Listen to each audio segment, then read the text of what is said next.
안녕하세요. 세균으로 세상을 설명하는 조은균 연구소 김덕진 소장입니다. 혹시 이런 얘기 들어보셨나요? 요즘 애들을 너무 깔끔하게 키워서 문제다. 특히 어르신들이 그런 말씀 하시죠. 그렇게 깔끔하게 하면 오히려 더 안 좋다. 애가 좀 아프면서 크는 거지라는 얘기도 하십니다. 근데 어떤 논문도 어떤 데이터도 어렸을 때 많이 아팠던 아기들이 건강히 큰다는 그런 얘기는 없습니다. 오늘 그 얘기를 해보려고 합니다.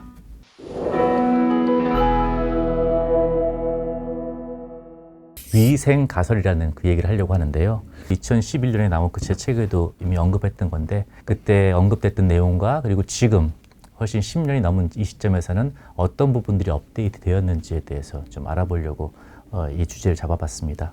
제 책에도 챕터의 소제목이 아기는 지저분하게 키워라 라는 그런 내용이 있습니다.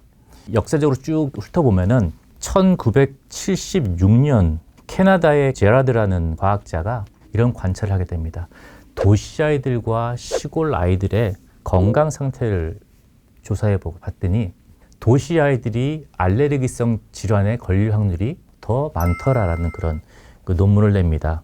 의학 발달은 감염 질환으로부터 우리를 자유롭게 만들었지만 그 부작용으로 이런 알레르기성 질환과 같은 그런 현대인의 지불할 대가가 생겼다라고 얘기를 합니다. 그 이후에 다양한 논문들이 나오는데 그 중에서도 가장 키가 되는 논문은 1989년에 런던 대학에 있는 스트라칸이라는 그 교수가 영국의 어린이 중에서 약 1,700명의 의료 기록을 분석해 봤더니 나이 많은 형제가 있는 집에서 자란 아기들이 알레르기 걸릴 확률이 더 적더라.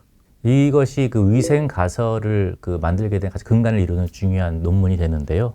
다양한 미생물에 노출되는 환경에서 자란 아기들이 더 건강하더라라는 그런 논문으로 이해하시면 될 것 같습니다. 2002년에는 세균과 면역과 관련된 논문들이 아주 그냥 엄청나게 많이 나오게 됩니다. 2002년에 그 바흐라는 과학자가 뉴 잉글랜드 저널 오브 메디슨이라는 논문지를 통해서 낸 내용이 있는데요. 1500년대에서부터 2000년대까지 다양한 질환들의 추이를 봅니다. 볼거리, 홍역, 결핵 같은 감염 질환은 쭉 감소하는 추이를 보이는 반면에 이 다발성 경화증, 일형 당뇨, 천식 같은 면역 질환은 그 동시대에 증가하더라라는 것을 이제 보여주고 있습니다. 이 감염의 경우에는 항생제 발견, 다양한 치료제 발견, 무엇보다도 공공위생의 발달 때문에 점점 감염병은 줄는 반면에 면역 질환은 늘고 있다라는 것도 또한 이 위생 가설에 힘을 실어주는 그런 논문이었고요.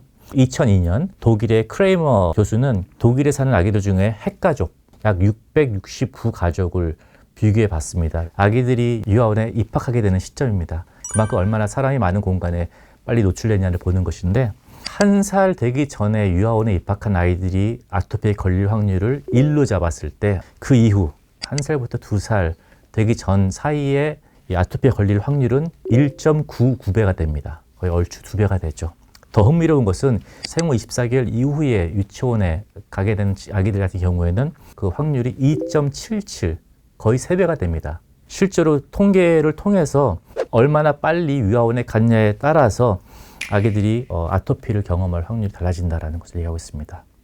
또 다른 위생가설을 뒷받침하는 것은 하노버 대학의 의대 그 교수가 한 건데 이 부모의 사회적 경제적 지위가 높을수록 아토피 확률이 높더라 이렇게 얘기가 나왔습니다.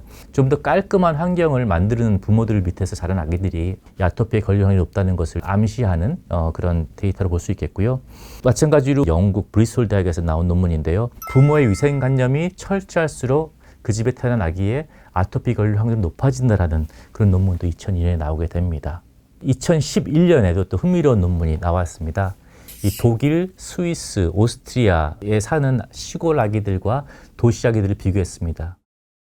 방에 침대에 있는 그 먼지들을 다 수거해서 박테리아나 곰팡이 얼마나 있는지를 비교했어요. 그랬더니 시골 쪽의 환경에서 더 박테리아나 곰팡이가 더 많이 검출이 됐는데 이에 비례해서 천식과 아토피 걸릴 확률이 준다라는 것을 밝혀냅니다. 이런 다양한 논문들을 통해서 이런 유추가 가능할 겁니다. 그러면 적당히 지저분한 게 맞을 것인가? 애들이 크면서 적당히 아파야지 좋은 것인가? 이렇게 생각할 수 있는데 그러면 아주 익스트림한 경우를 생각해 보겠습니다. 이 세상에 세균이 없다면 어떤 일이 벌어질까요? 실험을 통해서 어느 정도 유추가 가능합니다. 바로 그게 무균쥐, 세균이 몸에 미치는 영향을 연구하기 위해서 하는 그 동물 모델인데요. 무균쥐의 경우에는 태어나는 순간부터 한 번도 균에 노출이 되지 않습니다. 태어난 이후에 음식도 막 멸균하고 막 방사선 쭈그려가지고 균이 없는 환경에서 자랍니다.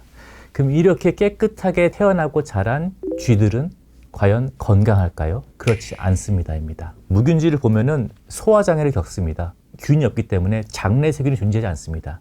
이거를 봤을 때 장내세균의 존재가 장세포, 장근육, 소화효소의 어떤 형성과 관련되어 있다는 것을 단적으로 보여주는 것이죠. 또한 이 무균쥐는 면역적으로 취약합니다. 면역세포, B세포라는 것은 이뮤노글로불린의 상체를 만들어내는 세포들인데 이 면역세포가 거의 10%밖에 안 된다라고 되어 있고요. 그리고 뭐 사이토카인의 형성도 많이 감소되어 있고 다양한 면역세포들의 숫자가 줄었다는 것들도 관찰될 수 있습니다. 무균쥐의 경우에는 정상 쥐에 비해 가지고 면역세포가 거의 10%밖에 안 된다라고 되어 있고요. 궁극적으로 이 무균쥐는 그래서 성장을 잘 못합니다. 정상 쥐에 비해서 무균쥐는 훨씬 더 작습니다. 병약하고 힘도 약하다라고 보시면 될 것 같습니다. 무균쥐의 모델을 통해서 우리는 이렇게 유추할 수 있습니다. 장내세균, 건강한 균들이 성장, 발육과 밀접하게 연관되어 있고 소화기능과 관계되어 있고 면역기능과 관계되어 있다는 것을 유추할 수 있습니다. 어느 정도의 미생물의 자극은 필요하다라는 것이 기본적으로 위생가설의 근간인데요. 근데 이 위생가설은 한 번의 변화를 거칩니다. 좀 개선이 돼가지고 이제는 오래된 친구 가설이라고 얘기를 합니다. 인간이 진화하면서 함께 진화해온 그런 균들이 중요하다라는 것으로 초점이 된 그런 가설입니다. 그래서 어떤 균을 피해야 된다, 어떤 자극이 필요하다 보다는 건강한 면역 체계를 위해서는 진화적으로 우리가 습득해온 오랜 친구들이 꼭 필요하다라는 그런 컨셉으로 지금 재정비가 되고 있습니다. 그래서 균의 다양성이 중요하다라는 것이 초점입니다. 건강한 우리 몸에 살고 있는 세균의 지표는 다양성이다. 마치 우리 사회 건강하기 위해서는 다양한 사람들이 존재해야 되는 것처럼 우리 몸에 살고 있는 또 다른 자연, 이 미생물조차도 다양성이 중요하다고 했는데, 그래서 그런 면에서 우리와 함께 진화해온 다양한 균들이 존재가 중요하다는 것이 요즘의 새로운 학설이고요. 오늘 다양한 논문들을 통해서 건강한 상주균의 형성이 우리 건강과 직결되어 있다는 것을 배웠습니다. 그래서 여러분들 모두 건강한 먹거리 섭취하셔서 우리 몸에 살고 있는 좋은 균들을 잘 가꾸시고 건강한 하루 보내셨으면 합니다.